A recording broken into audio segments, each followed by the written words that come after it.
Hello guys! So ngayon ituturo ko sa inyo kung paano gamitin si Kinemaster.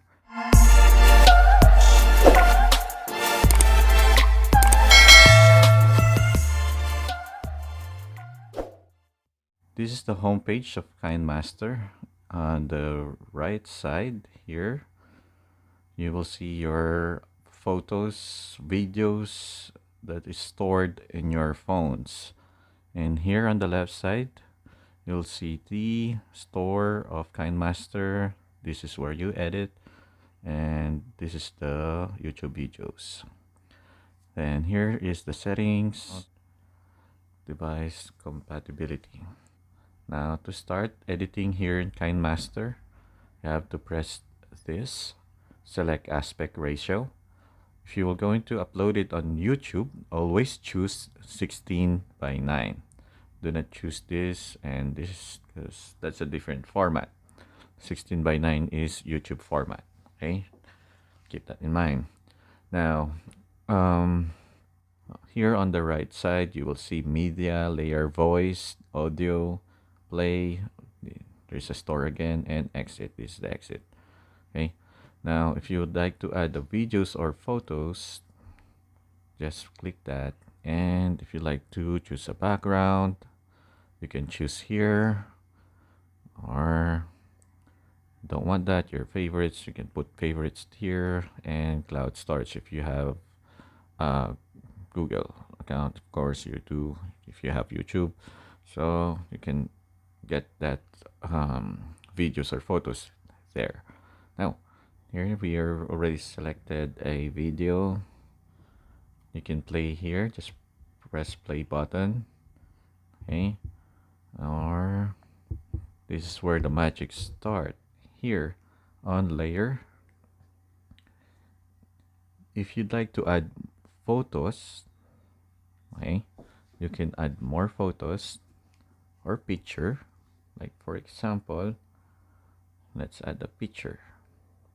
To take this off, you can adjust, put it here or here. That's fine. So if you, whichever you preferred, okay. But for me, I don't want to add, so I'll go into delete. Here's the delete button. Then you can add effects. By the way pala, yung ibang features nito hindi available kung da-download nyo lang sa Play Store itong Kinemaster. Mag-ask siya na i-download si premium thing. So hindi pa naka-on yung wifi natin, hindi ko mapakita. On lang natin. Pero ito yung mga naka-install na. Ganito ang warp look. Diba? Kita niyo effects. And overlay. You can choose this overlay. For example, you want to have a heart, heart,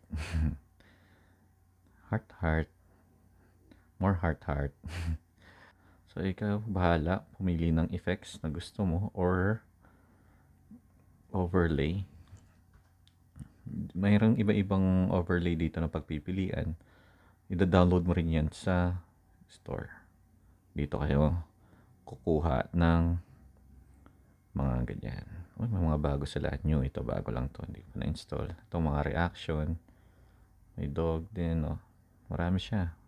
Pwede kayo mamili dyan. Ngayon, like I said, itong mga premium na to like this, hindi pa sila available pag dinownload nyo sa Play Store. So, you can check my other video how you can download the Kinemaster and then unlock a full version of it. So, you can check it later, or you can check it now before watching this video. It's up to you. Now, let's move on. You can add as well a text. So, like, let's type nice, okay? Then you can check or change it, or you can change the font, and you can change font. Sa store, pwede ka rin mag-download ng mga font sizes. You can change color like this. In animation, if you want to put fade away, or kung gusto mo siyang overall nagbi-blink-blink lang siya. So marami pwedeng pagpilian, kayo nang bahala kung ano trip nyo. Then, out animation. Pag pa-exit na siya, kung ano itsura niya. Ganun siya.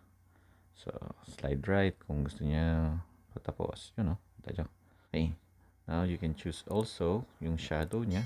Makikita nyo, lalagyan natin ng shadow. And yung glow. Para mas makinang siyang tingnan. Pwede siya palitan ng kulay. For example, green. Yan, nakita niya, medyo nag-green siya. And pwede nyo palipalitan yan. So, lagyan natin ng green. Outline. Natin ng ibang kulay. Para mas makita siya. On natin yan. Then, background. Kung gusto nyo lagyan ng background, kitang-kita lang siya ganyan. Diba? Mas highlighted siya. So, ganyan yung tsura niya. Si blending. Ito, si blending. Ito yung tsura niya. Nawawala siya. Diba? Ganyan yung purpose ni blend in. Kung ayaw mo naman, kitang-kita siya. Wala na siya. So, kung parang biniblurred niya si layer mo. Yan ang purpose ni blending. Okay? So, hindi ko lalagyan ng blending yan. Ganyan ka lang natin siyang ganyan. Okay? So, nice. Okay. Kung siyang habaan actually. Kung gusto mo mas mahaba pa siya dito. Yan. Yan nyo. Ayan siya. Okay. So, let's move on to the next. So, sa handwrite, yun lang din. Pwede ka mag-type lang. Ganyan. O, diba? Handwrite lang. Hindi masyadong ginagamit to. Not sure. Kasi, for me, pwede ka nang gumamit ng text kaysa mag-highlight ng ganyan. Ay, mag-handwrite ng ganyan. So, pwede rin naman. Nasa sa'yo naman yan kung gusto mo siyang gamitin. Kung mas preferred mo yung handwriting mo or hindi. But, for me, I will not use handwriting. Then, you can choose the audio.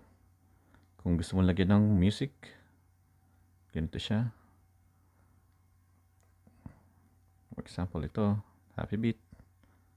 Lagyan natin. Okay.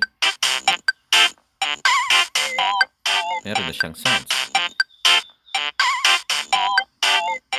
Okay. So, next up is voice over. Ito si voice over. Pwede mo siyang gamitin kung kunwari sa labas masyado maingay. O pwede mo na lang i-voice over yun. Ito yung gamitin mo. So, hindi pa siya pwedeng mag-voice over kasi nagre-record tayo. So the subscribe button. Green screen. Okay. Going to show you this. Para matanggal tong green screen, click mo lang si chroma key. Click mo si enable. Boom. Wala na ang kulay green. Okay. Tapos, pwede mo siyang ibabang ganyan para makita si subscribe button. See? Wala na yung kulay green. Then, pakita ko sa inyo kung anong features na ito. So, pwede nyo i-adjust ito. Yan. Adjust nyo kung anong preferred nyo. So, ito is subscribe button lang to. Kaya, madali lang siya adjust. Pero kung meron kayong videos na may background na color green or kahit anong kulay, pwede nyo siyang i-blur using chroma key. Yan. So, I'll make other videos regarding chroma key. I will more detailed videos regarding that. So, stay tuned. But for this, let's move on. So, cropping. So, itong cropping dito, pwede kayong mag-crop or maging steady lang siya. So, like for example, here, crop. So, here, zoom in. Ito, kaya kalayo. Tingnan nyo kung anong difference. You know, nagsa-zoom out siya. Ngayon, kung ayaw nyo naman ng ganyan, gusto mo lang steady, pwede mo i-click yung equal sign. Ganyan lang siya. Yung speed control. Ito. Sa phone ko, ang max kong pwedeng is before mag times 2. Hindi pa siya naglalag niyan. Like this. Yung speed niya. Pero pag kinlik ko na yung 2, malag na siya.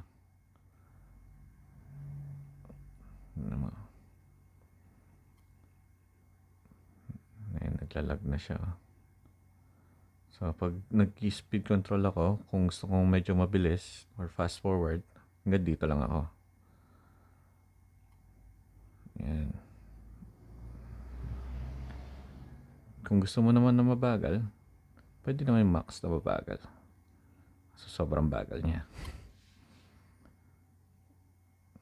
Yan. Gusto mo mag-slow-mo. Yan. Dito ka pupunta. Yan. So, yun. Then, kung gusto mong i-rotate, pwede mo i-rotate yan. Yan. Diba? Or mirroring. Kunwari ito. Pero, diba? Pwede mong gawin sa left. Yung nasa right. Yan. Dito ka pupunta. Then, color filter. Pwede mo siyang iba-ibang kulay. Mamili ka sa mga default na preset na color filter. Pero for me, hindi ako na masyado gumagamit niyan. Ang mas ginagamit ko si color adjustment. Kung gusto kong cinematic style, mas nataasan ko itong si contrast. Ito rin, bababaan ko sa light. Ganyan. Tapos, medyo cinematic na siya. Medyo lang. For this is just an example. I'll make additional or other videos on how you can do a cinematic style na pag-edit. Okay, I'll make a separate video for that. Now, let's move on for other features here. Color filter, color adjustment, volume envelope. Ito yung purpose niya. Yan. Kung gusto mo siyang lakasan, gawin 200. Then, dito, babaan. So, it's up to you. Kung anong trip mo. Now, audio filter. Ito, pwede mo siyang gawin chickmunk, voice changer robot. So, pwede naman. Cute din yung features na yan. Kaso, like I said, walang boses dito. So, hindi nyo maririnig. Itong Fignet, magkakaroon lang siya ng itim sa side. This is, you can use it for more cinematic style na video. Okay? Now, here, capture and save frame at playhead. So, yun. You can capture frame and insert to the left of clip. So, let me show you. Here. If you want capture frame, insert to the left clip. Yan. Nagkaroon siya ng pictures. Ini-insert sa left clip. Bago dito sa clip na to. Then, kung gusto mo naman ng capture from the right, dito naman, nagpunta siya sa dulo. Okay? Then, kung gusto mo naman ng capture frame and add as a layer, pwede naman. Yan, magiging layer lang siya. Dito, yan. Ganyan lang siya. Pwede mo lagay dyan. Or, like I said, pwede mo rin dito, full, half upper, half lower, half right, half left. So, nasa yan. Then, others.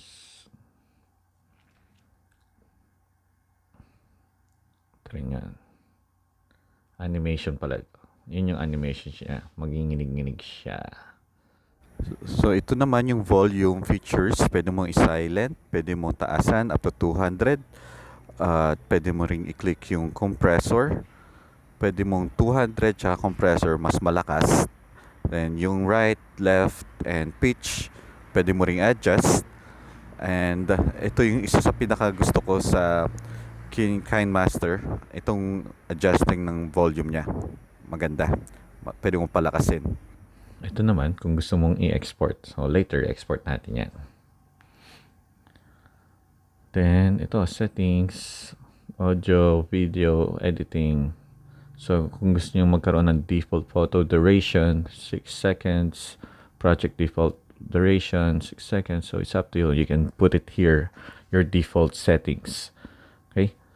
And here you can fit in screen, fill screen, can burn, scrap and pan, random, and so itong features naman ito, pag-add ka lang kung gusto mo makita lahat na nakapatong dito sa video, mga layer, mga music, ito lang, expand mo lang to. Expand, yan. Ngayon, kung gusto mong punta sa pinakauna, click mo lang to, or sa pinakadulo, click mo lang yan. So, yun yung mga features nito. Si Kinemaster or Kinemaster. So, ito yung pinaka-favorite ko yung. Pwede ka rin palang mag-take ng photos or videos here using this. Yan. Kung gusto mo mag-add ng pictures, that's fine. You can use these features or you can use camera. Yan. Pwede ka na mag-take ng photos here. Okay. Yan ang features ni Kinemaster. Oh, meron din pala ditong undo or redo. Here, you can trim to the left, trim to the right. Ngayon, hindi mo matitrim yan pag nasa dulo from the left. So, you have to go to at least middle or at least few seconds dito sa video para magkaroon ng trim to the right, trim to the left, split playhead. Ganyan siya, mahati siya. Split playhead. Or you can extract audio. Yan, mga ganyan. Wala na yung sounds niyan. Split insert screen. Yan, mahati siya. Yan. Yan mga features niya. So, you can mess around here. Practice kayo sa mga videos nyo na kung gusto nyo talagang matutunan pag-edit dito sa Kinemaster. So, ito na muna. Hanggang dito na muna mga friends. So, mga kapatid, thank you so much sa panonood. And if you like this video tutorial, please click like, then subscribe if you're not yet subscriber. And comment kayo kung may mga questions kayo regarding this. Okay? So, thank you so much for watching. Kuya Mark here. Again, have a good day. Bye-bye.